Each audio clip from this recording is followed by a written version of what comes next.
இலங்கை வானொலியின் அறிவிப்பாளராக இருந்து அதன் பின் இந்திய தொலைக்காட்சிகளில் நிகழ்ச்சிகளை தொகுத்து வழங்கிய அப்துல் ஹமீத் திடீரென காலமானதாக வதந்தி பரவி கொண்டிருந்த நிலையில் நான் உயிரோடுதான் இருக்கிறேன் என அவர் வெளியிட்ட காணொளி தற்போது வைரலாகி வருகிறது. அப்துல் ஹமீத் 3 முறை இறந்துவிட்டார் என்று பல்வேறு தகவல்கள் பரவியதை தொடர்ந்து தற்போது அவை அனைத்தும் பொய்யென்று நிரூபித்து அவர் இக்காணொளியை வெளியிட்டிருக்கிறார். தன்னுடைய கணீர் என்ற குரலால் மிரள வைக்கும் தமிழ் உச்சரிப்பு சரியான வசனம் என மக்கள் மனதை கவர்ந்தவர் PH அப்துல் ஹமீத். இவர் சமீப காலமாகவே எங்கே போனார் என தெரியாமல் தான் இருந்து வந்தது. இந்த நிலையில் இவரை பற்றி பல்வேறு வதந்திகளும் அடிக்கடி பரவி வந்தன. அவர் விபத்தில் இறந்துவிட்டார் என்று 3 முறை செய்திகள் வெளியாகி சமூக வலைத்தளங்களில் பரவியது. தற்போது அது குறித்து அப்துல் ஹமீத் விளக்கம் கொடுத்திருக்கிறார். முகநூல் பக்கத்தில் அவர் வெளியிட்டுள்ள வீடியோவில் இலங்கையில் தான் நலமுடன் இருப்பதாகவும் பலர் என்னை தொடர்பு கொண்டு பேசியது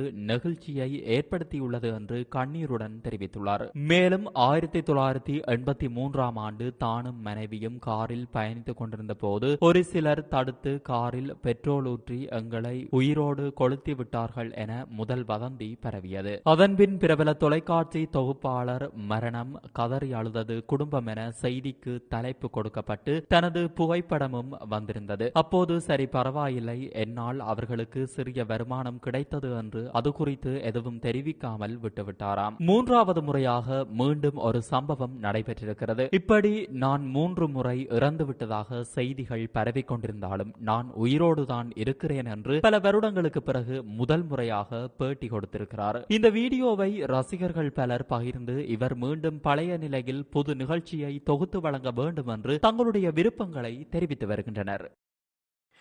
இந்த செய்தியை முதலில் பரப்பியவருக்கு எத்தனையோ பேர் சாபமிட்டிருக்கலாம்.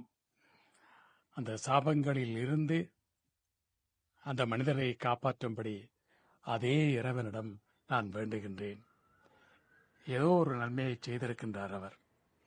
ஆகவே அன்புள்ளங்களே, எனக்காக பிரார்த்தனை செய்த அனைத்து உள்ளங்களுக்கும் என்னுடைய நெஞ்சார்ந்த நன்றியும் வணக்கமும்.